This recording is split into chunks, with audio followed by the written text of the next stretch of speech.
A continuación, Petróleo y Desarrollo.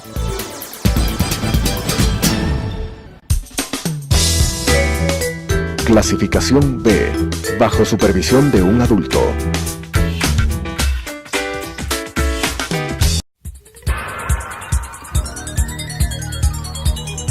Las opiniones vertidas en este espacio por la producción y dirección del programa son de exclusiva responsabilidad de sus autores y de quienes intervienen en ellos.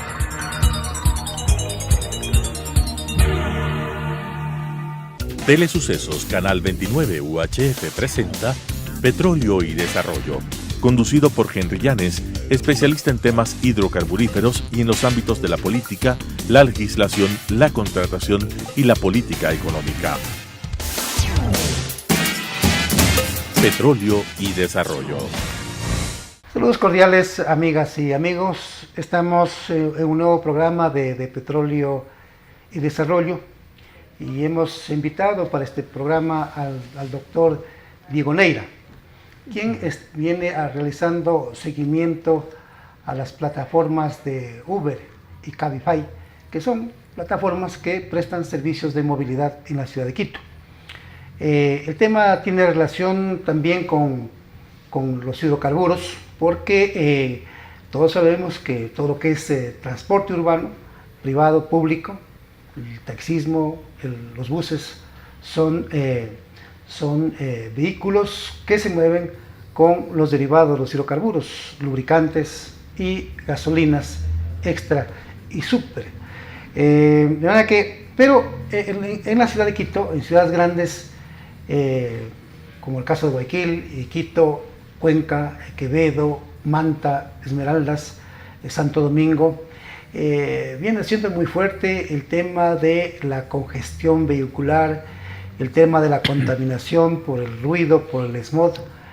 También tiene que ver con el consumo de los combustibles, y yo creo que nosotros sí estamos en condiciones de ir a procesos de modernización y a evitar más gastos de combustibles, menos todavía aceptar de que existan por parte de quienes prestan servicios públicos, como el caso del taxismo o de los buses o del transporte de carga, estar sometidos al chantaje y al condicionamiento, como está sucediendo justamente en estos días. Lo vemos al señor Calderón, el representante de los taxis, que dice nos vamos a ir a un paro, pone condicionamientos al gobierno, y el gobierno se pone a temblar, se pone nervioso y un poco cae en las presiones del taxismo, ¿no? Y hay que recordar que los gremios del transporte en el Ecuador, en el gobierno anterior, los 10 años estuvieron con el gobierno de Correa, les dio muchos beneficios, ¿no?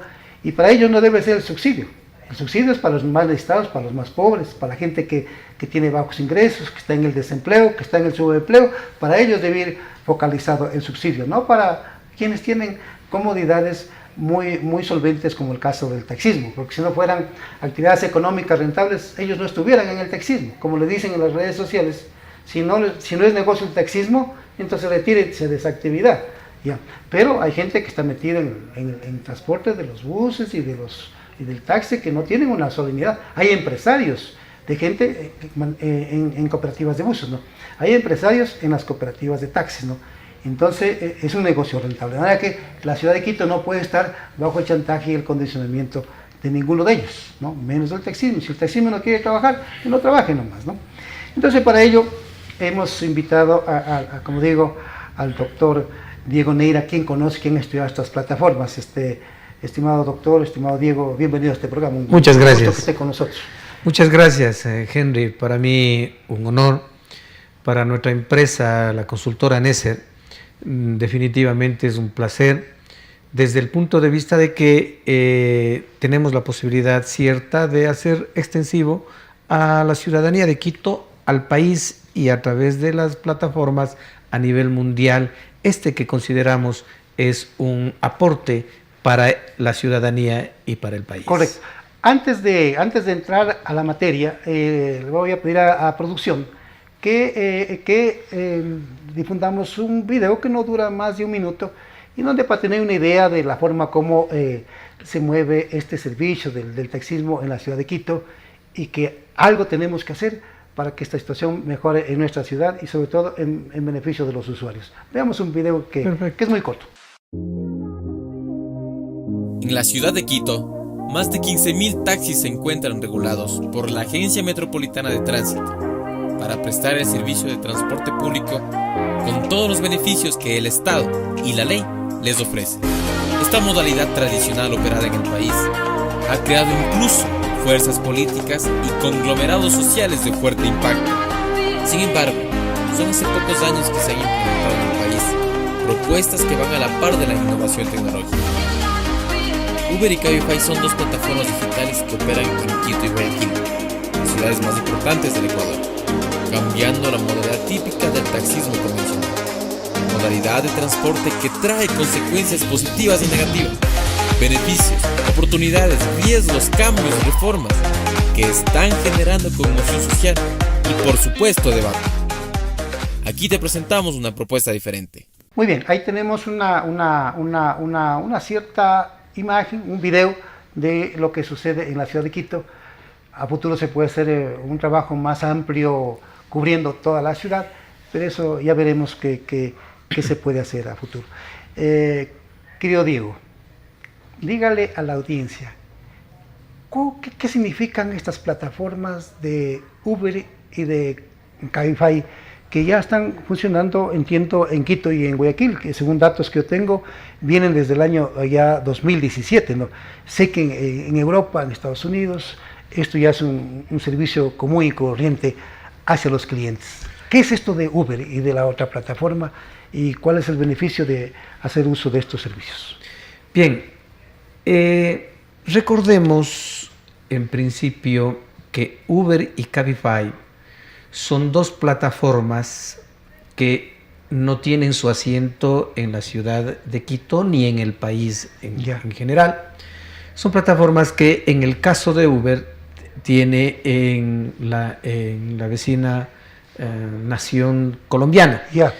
Estas son plataformas que lo que buscan es conectar a las personas a través de las nubes, hacer que sus servicios sean interconectados a través de un GPS que permita que la persona que está conduciendo más cerca a la persona que requiere del servicio, los usuarios, puedan ser interconectados inmediatamente.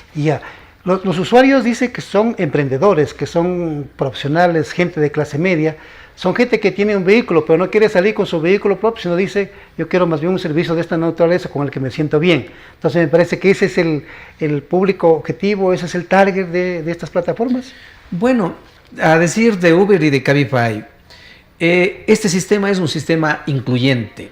Este es un sistema que no compite, dicen ellos, con el sector formal de los taxistas, por cuanto cada uno tiene su especificidad.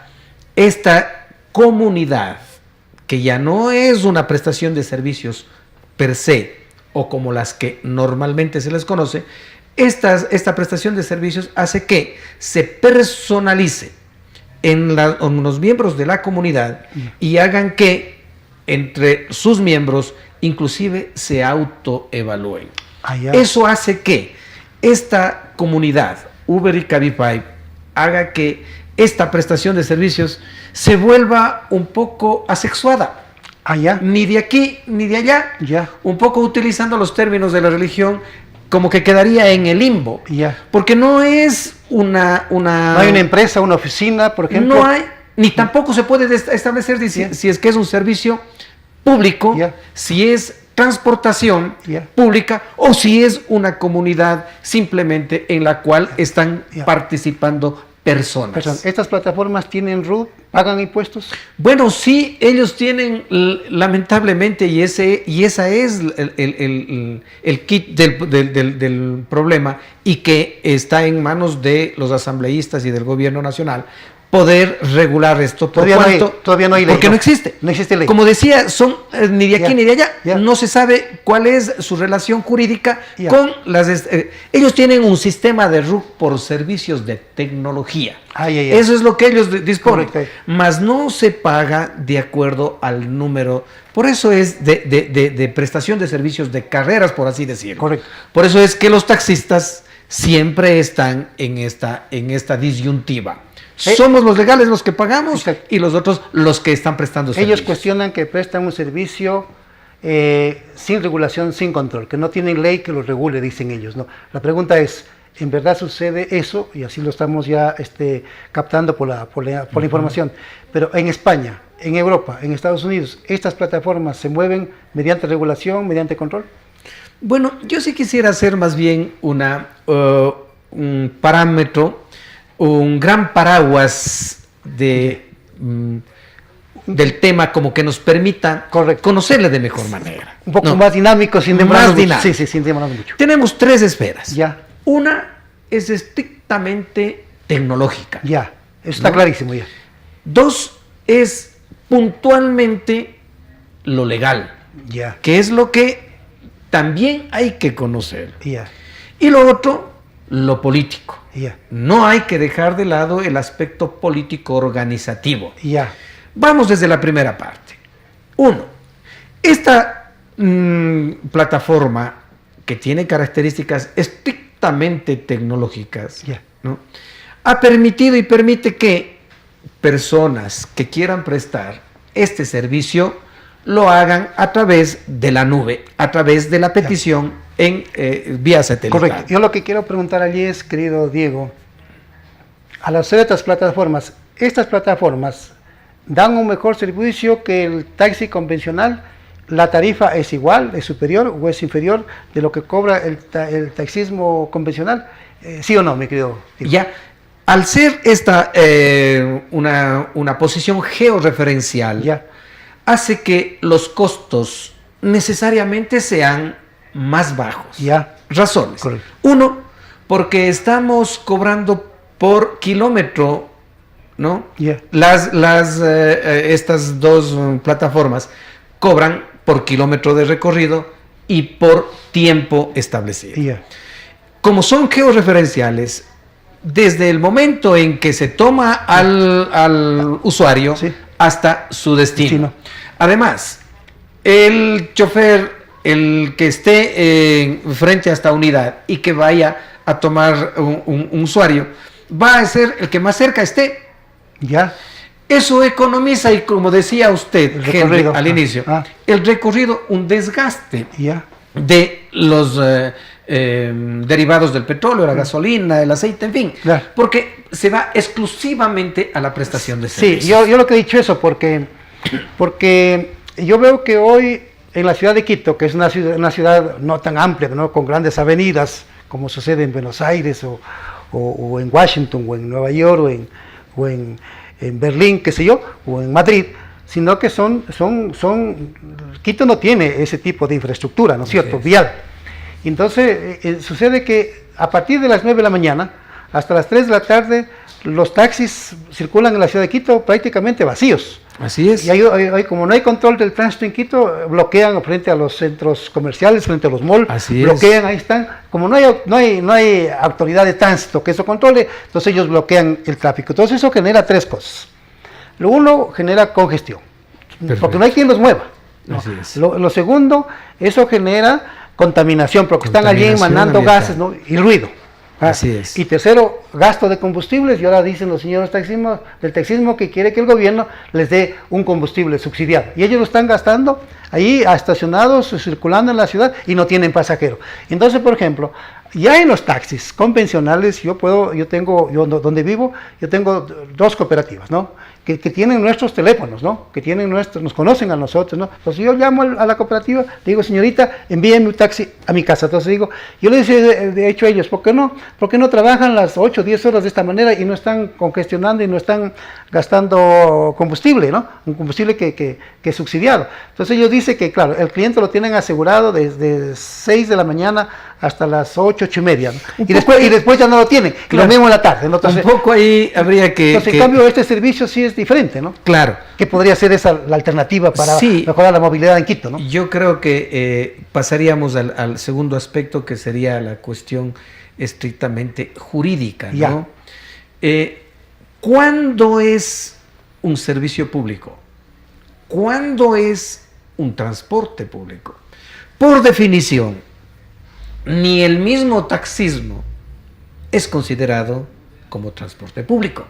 No es estatal. Mucho menos. Es privado con un fin público. Claro, porque no es estatal. Mucho menos este servicio de comunidad, de persona georreferencial. Ya. Lo que sucede acá es que, como no existe una regulación, no existe una definición, hace que no haya ni siquiera una tributación, ni mucho menos haya cómo sancionarlos.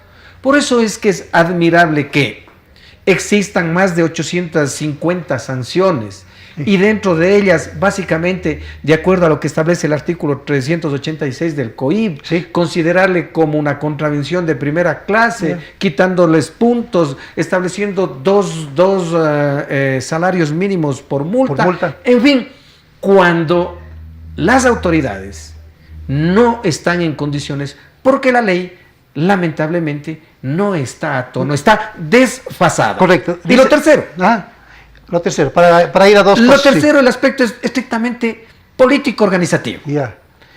Si bien es cierto, los taxistas regulados han venido operando de una forma total y absolutamente regulada, no es menos cierto que este desfase entre las tecnología, la ley y esta falta de ponerse a tono los dirigentes, correcto, ha hecho que se vaya mucho más allá. Ya. Y entonces pierdan poder. Van perdiendo. Los dirigentes empiezan a poder perder. Porque dice, en cuanto a las multas, entre enero del 2016 y junio de 2018, les han multado a Cabify y a Uber. Hay 10.840 sanciones, ¿no? por esta ubicación de que ellos no trabajan con permiso, ¿no? Y luego, pero sin embargo, a pesar de eso, Cabify menciona de que su crecimiento anual es de aproximadamente, no anual, sino mensual. Entre, una cosa muy importante, está más o menos entre el 20 y 30%, ¿no? Entonces eso veo que la clientela, que el usuario de estas plataformas tiene más confianza en ellos. Dice que, pero hay un dato importante, que trabajan 8 o 10 horas, dicen, y que el gasto diario en combustible aproximadamente 6-7 dólares, que es una economía para el país, ¿no? Porque se optimiza, mi querido Henry, sí, precisamente estos que generalmente está sucediendo con el taxismo formal, derrotar. Acá es simplemente la posición georreferencial. Tú me contratas, yo estoy ahí. 15 al 20% dice Cabify que es el crecimiento. Ya. Pero también hay otro dato del asambleísta Fabricio Villamar. Dice que él mencionaba en junio del año 2018 de que ya estaban trabajando en un proyecto de ley que tiene 100 artículos y él dice el centro de la ley es la persona. Y claro, ellos decían que lo iban a debatir en primera ya en el Pleno de la Asamblea Nacional en septiembre del año 2018. Yo no sé si lo debatieron, usted nos informará, y si es que así sucede, entonces se estaría esperando el informe para el Pleno de la Comisión, del Pleno de la Asamblea Nacional, para que sea debatido en segunda instancia, ¿no? Entonces, en este marco de la ley, en verdad, ¿cómo están, querido Diego? Ya, lamentablemente, ¿no? A veces las soluciones son muy parches, son muy coyunturales, ¿no? Hoy vemos que cuando tocaba el tema en España, en Alemania, en fin, los taxis regulares o formales se van en contra de estas plataformas. Lo que sucede en nuestro país igual. Precisamente es porque se está tocando un elemento básico, que es el bolsillo, ¿no? Si, por un lado, se cobra una tarifa inferior, por otro lado, la prestación de servicios es una prestación eficiente, que está calificada por los miembros de esta comunidad, por eso es que se habla de personas. Entonces, se convierte en mucho más confiable. Y obvio es pensar, entonces, que tiene un crecimiento exponencial. Prueba de ello es que apenas el 3.2% del taxismo formal tiene más o menos los usuarios de 140,000 por día. Ya. Pero en cambio, vayamos a ver Uber y Cabify, ¿cuánto tiene? Por eso es que su crecimiento, insisto, es exponencial. Ya, aquí hay también una inquietud. Las personas que se vinculan a estas dos plataformas son capacitadas, tienen un registro total de quiénes son, van a prestar un servicio eficiente, van a ser muy respetuosos con el usuario, son entrenados, son capacitados para que no se dé lo mismo que se da con el taxismo convencional, donde la gente no tiene un nivel de formación, que al pasajero lo reciban con todo respeto y le consulten si le gusta escuchar noticias, qué tipo de música, en fin, un trato amigable. ¿Tiene ese tipo de formación? Claro, por supuesto que sí. Precisamente eso hace que marque la diferencia. Ya. Y que el crecimiento preocupe a esta dirigencia que va perdiendo poder. Ya. Mire, hoy nomás, ¿no? Vemos que los costos de estos derechos, una parte a ser miembro de una cooperativa de taxis, ha disminuido. Ha disminuido porque ellos, los dirigentes de las cooperativas que a propósito vendieron un espacio público, han hecho fortuna, ¿no? O sea, vendían carísimo esos derechos a que sean miembros de las cooperativas y circulen. Entonces, a mí siempre me llamó... De 3,000 hasta 50,000 dólares, 60,000 dólares. Cifras astronómicas. Entonces, ahí los dirigentes de estas cooperativas hicieron plata, ¿no? Hicieron plata y además entiendo que los de las federaciones igual, pues, ¿no? Claro. Ya. Es decir, esto se ha convertido en un botín, Ya. lamentablemente, que ha hecho que en muchas de las ocasiones esté inclusive respaldada por la propia ley. Yeah. Y eso es total y absolutamente deleznable. Yeah. Y eso es total y absolutamente reprochable. Exacto. Porque no se puede pensar que la organización, por más poder que tenga, no puede estar aupada por la ley. Correcto. Hay casos y casos que por el tiempo no podríamos analizarlo de uno en uno, pero hay muchísimos casos que se dan. Ahora, yo sí quisiera puntualizar algo, mi querido Henry. Yeah. Son 15,500 taxis legales que existen acá, que es una población total y absolutamente exagerada. Exagerado. Mire, 8,500,000 personas en Nueva York, Sí. ¿no? Son apenas 12,000 taxis los que prestan sus servicios. Ya. Y acá, 2,5 millones o más de quiteños, sí. con más de 15,000, 10,000, No. 6,000, 12,000, no se ponen de acuerdo, que están por regularizarse. ¿Cuántos taxis estarían circulando en el país? Querido Diego, hemos concluido con el programa. Vamos a tener una segunda entrevista para hacer seguimiento de esto, pero yo diría que el ciudadano quiteño no puede estar bajo el chantaje y el condicionamiento del taxismo. Si el taxismo ve que no es negocio, es preferible que no opere. El señor alcalde Rodas le subió la tarifa en un 50% a la tarifa de arranque, ¿no? De $1 a 1.50 y ahí tuvieron un gran beneficio. Y lo segundo es que la Constitución prohíbe los monopolios y no pueden haber ni monopolios ni oligopolios. Así que una economía social de mercado, la competitividad es lo que determina las reglas de juego, demanda y oferta. Así que, queridos amigos, hemos tratado este programa y nos veremos en el próximo y muchas gracias por atendernos. Muchas gracias, Henry. Gracias, muy vale. Las opiniones vertidas en este espacio por la producción y dirección del programa son de exclusiva responsabilidad de sus autores y de quienes intervienen en ellos.